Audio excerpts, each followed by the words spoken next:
په پاکستان کې د سیاست او پوځ اړیکې تل د تود بحث موضوع وي.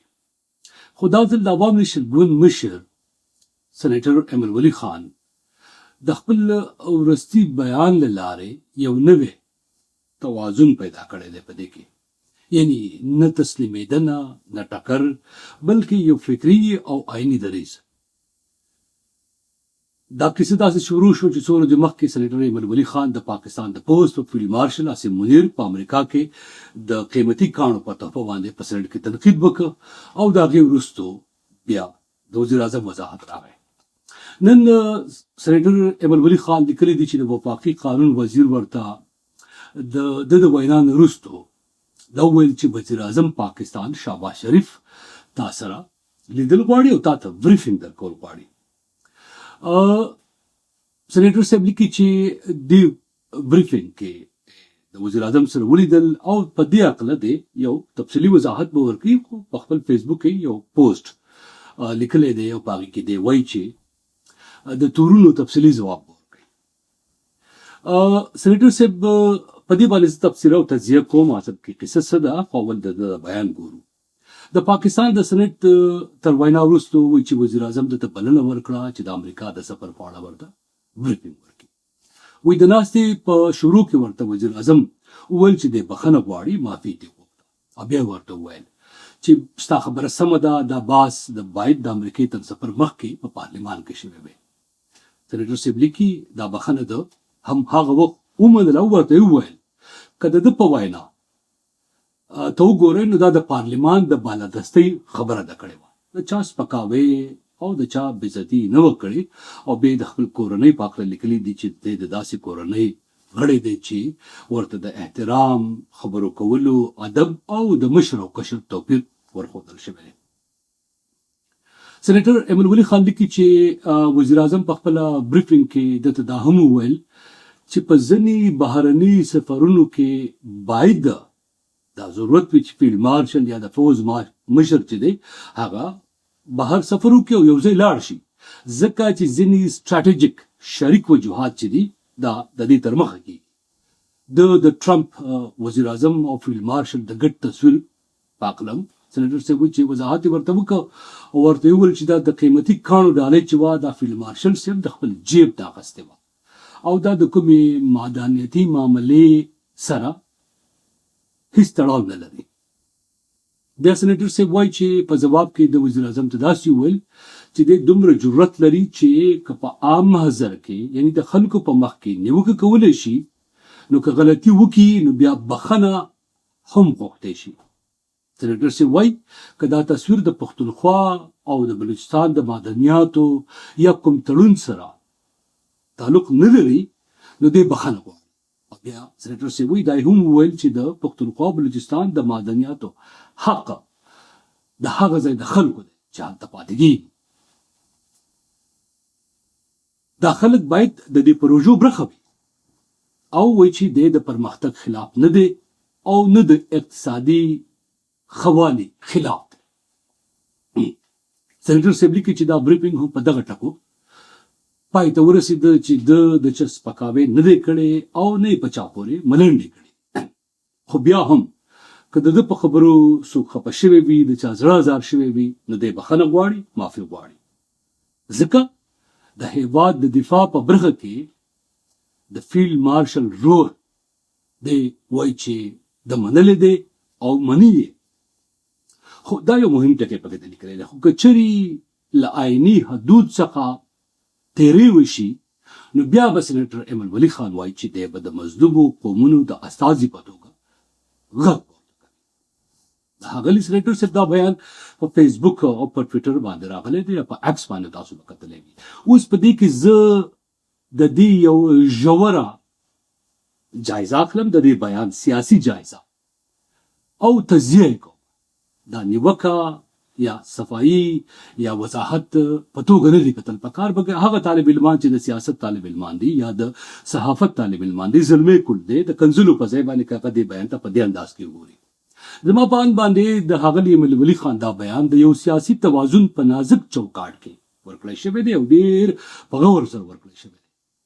هغه توازن چې د ریاستي ادارو احترام هم وساتي او د پښتنو او نورو محکومو قومونو د آئینی حقوقو خبره هم په ځای پاتې شي. یعنی مثال په توګه په دې کې د مدني ژمنتیا ژبه کارول شوې ده. هغه دا ده یعنی د خپل وینا کې د احترام، اخلاق او د کورنۍ تربیت خبره کړې ده. دا یو اشاره ده چې د سیاست د شخړې په ځای د اصولو، ادب او آئینی تګلارې سیاست عوام نشرګون کوي. اوس په دې کې د وزیر اعظم بخنه او بیا پاغي باندې د هغه ایمل ولی خان وضاحت دا ځای چې دی ورته ته وګورئ. یعنی ایمل وی چې د وزیر اعظم بخنه ومنله، خو په غیر مستقیم ډول دا هم ورته وویل. اوس په دې ځای کې دا ورته ویلي دي چې دا بخنه یعنی د نظامی نفوذ یو اعتراف دی، ځکه چې وزیر اعظم په خپل مني چې د فیلډ مارشل حضور هلته ضروري وو. یعنی دا د پاکستان په قدرتي جوړښت کې د پوز د فوقیت یا واضح اشاره ده، یا د پوزي طاقت یا د پوزي تولې ساتلو. بیا په دې کې د معدنیاتو مسله چې دا هغه باندې هغلی ولولي خان خبره کړې ده. یعنی دا د پښتونخوا او بلوچستان د معدنیاتو ذکر ده وکړه. یعنی دا د یو وفاقي مسلې په توګه دا مسله د یاد کړه چې دا هم د اقتصادي احتسال او مرکزی واکمنۍ په ضد یو نرم بیان وو، خو معنی لرونکی احتجاج پکې لیدل کېږي. یعنی په نرم ژبه کې سخت پیغام. مثال په توګه دې ټکي ته وګورئ چې که څه هم دل ځای په ظاهر بخښنه غوښتې ده، خو پیغام یې سخت دی. وایي کوټ ان کوټ تر هغه ځایه چې آئینی حدود ماتېږي دی بغږ پورته کوي. وزیر اعظم ته ویل که تاسو آئینی حدود ماتوئ نو بخښنه غواړم، خو په دې که تاسو مانه تمه کوئ نو دا باندې غلی نه پاتې کېږم. دا جمله ریاستي طاقت په مخالفت کې د مدني مقاومت زما په اند باندې یو ډیر واضح د مزاحمت اعلامیه ده. اوس د ایمل خان په دې بیان کې سیاسي هوښیارتیا هم لیدل کېږي. یعنی ایمل ولی خان د سنجیدګۍ او عقلانیت سیاست په دې کې کوشش کړی دی چې وښایي چې پکې نه د پوځ دښمني ښکاره شي او نه د مصلحت غلامي. دا هغه سټایل دی چې د خان عبدالغفار خان د عدم تشدد روایت ته نږدې دی. په معاصر سیاست کې ایمل ولی خان ډیرو خبرو ته اشاره کړې ده. مثال په توګه د ایشیا ملتپال عظیم لیډر خان عبدالولی خان هم دغه شان دی په پوځ نیوکې هم کړې دي او د پوځ خبرې هم کړې دي. هم دغه شان د ایمل ولی خان پلار محترم هغلی اسفندر ولی خان په خپلو تقریرونو کې چې په سنټ کې کړي دي موږ اورېدلي دي، په پارلیمان کې کړي دي، په نړیوال ډګر کې کړي دي، په پاکستان کې تل د آئین د بلندستۍ خبره کړې ده. خو بیا په ځینو ځایونو کې چې په هېواد کې د قومي مفاداتو خبر راغلی ده، نو هغه د پوځ کردار او رول چې دی هغه منلی دی. په دې باندې د هغلي ایمل ولی خان مخالفین چې دي سیاسي مخالفین هغه ته شاید پیغورونه کوي. ما ولیدل په ډېرو ځایونو کې، او دا پیغورونه چې دي هغه دا دي چې دا معافي وغوښته د فیلډ مارشل نه. نو د فیلډ مارشل نه معافي زه چې ورته څنګه ګورم خو داسې نه ده غوښتې چې دې خپله خبره واپس دته وضاحت شوې ده چې تا په کومه خبره غوسه کړې وه. د په سنټ کې چې کوم تقریر کو پای کې دا ویلي دي چې فیلډ مارشل څه دکاندار خو نه دی، سیلزمین خو نه دی. او په تقریر کې په یو ځای کې خو لیله اف ټکی هم راغلی، خو بیا یې زر بدل که او وویل چې وټه جوک. یعنی د پوځ د مشر کار دا نه دی او دا د خبره سمه کړې ده. او په دې باندې زه فکر کوم دا د ایمل ولی خان ډېره غټه کامیابي ده سیاسي، چې د پاکستان وزیر اعظم هغه ته وضاحت کوي چې ایمل خان ته چې په کومه خبره غوسه او خفه او ناراضه او تا په دغه سړي ګوته پورته کړې ده. دراصل داسې نه ده. دا د خپل جیب نه د امریکای صدر ته ډالۍ ورکړې وه. زه فکر کوم چې ایمل خان واقعي د سیاسي جرأت مظاهره کړې ده چې ما کومه نیوکه کړې وه په هغې تاسو وویل چې دا خبره سمه نه وه، زه خپله خبره واپس اخلم. اوس په دې کې یو بل مهم ټکی زه دا فکر کوم چې اوسنی حکومت چې د پاکستان کم دی هغه ته د اتحاد او د سیاسي ګوندونو د ځان سره ساتلو چې کوم ضرورت دی په هغې باندې د هغو تمرکز دی. هغه خپل مخالفین نسي واکوي. او دې سره د ایمل ولی خان د سیاسي حیثیت هم اندازه پکار دی چې وشي چې یو کس چې هغه په سنټ کې تقریر وکړه، غوسه یې وکړه، د پاکستان د پوځ مشر فیلډ مارشل عاصم منیر ته ګوته وسنډوله چې راشه پارلیمان ته وضاحت ورکړه، او په هغې ورته وزیر اعظم ومنل چې و صاحب ستا خبره سمه ده، باید په دې کې په پارلیمان کې په دې باندې بحث پکار و.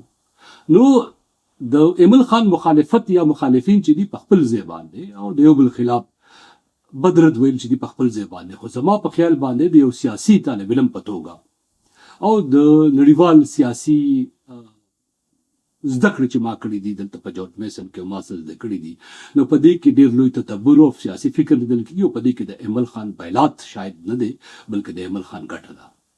هغه پنجابي تلال چودري به هم په دې باندې زه فکر کوم چې شاته ځي چې ایمل ته بد رد ویل او ګډې وډې ورته ویلې او هغه په خپل خبره واپس شو، شاته شو، یعنی دا هغه د کوي کار ونه کړ بلکې وزیر اعظم شهباز شریف چې د ایمل ته بریفینګ ورکړ.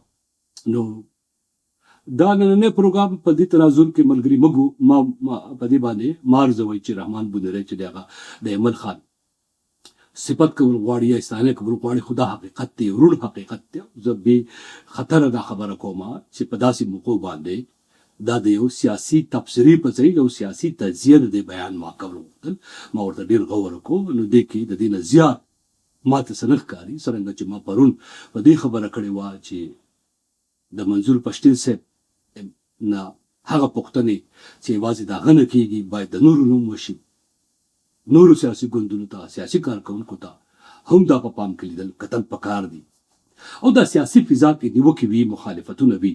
زما په اند دا کوم غلط شی نه دی، دا کوم غلطه خبره نه ده، دا د فطرت تقاضا ده.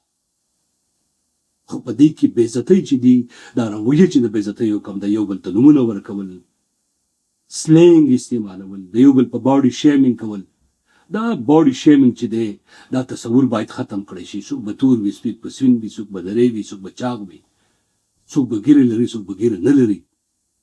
د یو سیاسي مشر زما په اند باندې سیاسي تصور چې د فکر چې دی هغې باندې زیات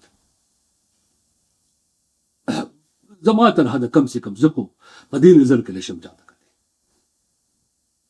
ایمل خان په خپله هم کم د دې تمام قصه کې چې دوه ځله کم کلایمکس راغی په دې کې هم دغه ورځ سره بله باید په خپل سیاسي سوچ کې په خبرو کې خاص کر د پښتون وطن کې چې کومې مسلې دي، ستونزې دي، ژورې مسلې دي، په هغې باندې زیات تمرکز وي په دې په ځای چې هغه په سیاسي مشرانو باندې او د هغو په هلو ځلو باندې هغه په کوم انداز کې تبصره کوي. دا دغه سټایل دی ته نه منع کوم. ما یو ځل په خپله تپوس کړی په مرکه کې چې ایمل خان دا تاسو ولې کوئ؟ نو هغه وایي چې دا هم په دې ژبه دا خلک پوهېږي. دا تپوس چې ما د پی ټي آی پاکستان تحریک انصاف لخوا د نیوکو او د هغه د ځوابونو په هکله کړی. زه د محترم اسفندیار ولی خان صاحب سره مرکې هم کړي دي، د نږدې نه ورسره ناست پاس د ایمل خان سره مې هم کړي دي، د نورو سیاسي ګوندونو مشرانو سره مې هم کړي دي. مشر محترم محمود خان رازقزي صاحب ته موږ احترام لرو، په هغه هم ډېرې نیوکې کېږي. خو کله ناکله دا قسمه سیاسي بیانونه چې دي هغې ته په دې چوکاټ کې کتل پکار دي، په ځای د دې چې هغې ته په دې چوکاټ کې وکتل شي چې دا خو ویرېد او دا خو خوشامد کوي او دا خو په غېږ کې کېناست او دا خو په ګوت کې کېناست. بهرحال هم دا ودرنوځي مختصر پروګرام راتلونکي پروګرام کې به د طالبانو د خارجه وزیر ښاغلي امیر خان متقي صاحب د روس فارمیټ په غونډه کې یو مهم بیان چې دی د پاکستان په هکله په هغې باندې بحث کوم. هغې ته په انتظار اوسئ. که تاسو د بي کاسټ یوټیوب چینل تر اوسه پورې نه وي سبسکرایب کړی، سبسکرایب کړئ. دا د آیکان چې دی دا نوټیفیکیشن دا بټن چې دا هم در سره ووښئ او خپلو ملګرو سره دا پاڼه شریکه هم کړئ. خپل خیال ساتئ.